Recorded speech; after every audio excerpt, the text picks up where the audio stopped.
बोलना बहुत जरूरी है। सांच बराबर तप नहीं, झूठ बराबर पाप, जाके हृदय सांच है ताके हृदय आप। कहते हैं कि अगर कोई व्यक्ति भगवान की पूजा कम कर रहा है, मंदिर कम जा रहा है, व्रत कम कर रहा है और सत्य का प्रतिपादन कर रहा है, सत्य का प्रतिपादन मतलब सत्य बोल रहा है, तो भी भगवान उसके साथ में खड़ा हुआ है। कोई व्यक्ति मंदिर ज्यादा जा रहा है और पूजा भी ज्यादा कर रहा है, व्रत भी ज्यादा कर रहा है, लेकिन झूठ ही बोल रहा है, तो वो कितना भी है तो इसलिए सत्य का व्यक्ति सत्य का प्रतिपादन करे। हमारे इस भारतवर्ष में बड़े प्रतापी राजा हुए, राजा हरिश्चंद्र, जो सत्य की मूर्ति कही गई है।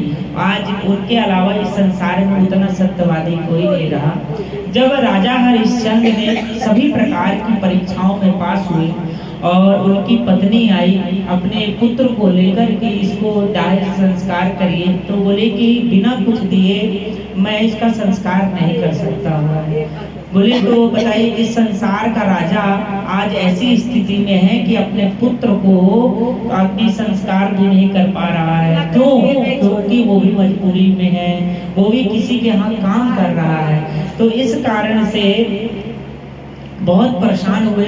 भगवान बोले कि बताइए कर दीजिए, तो उसी समय उनकी धर्म पत्नी साड़ी फाड़ कर उनको देने लगती है, तो भगवान प्रसन्न होते हैं। बोले कि बताइए इस संसार में परमात्मा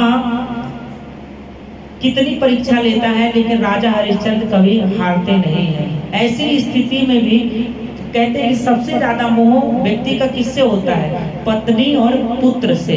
और वो पुत्र जो अब जीवित था और कुछ क्षण बाद मर गया है, उस पुत्र के प्रति भी मोह न आया उनको, कि बोले कि जब तक आप कर नहीं देंगे तब तक मैं इनको कुछ नहीं कर सकता हूँ।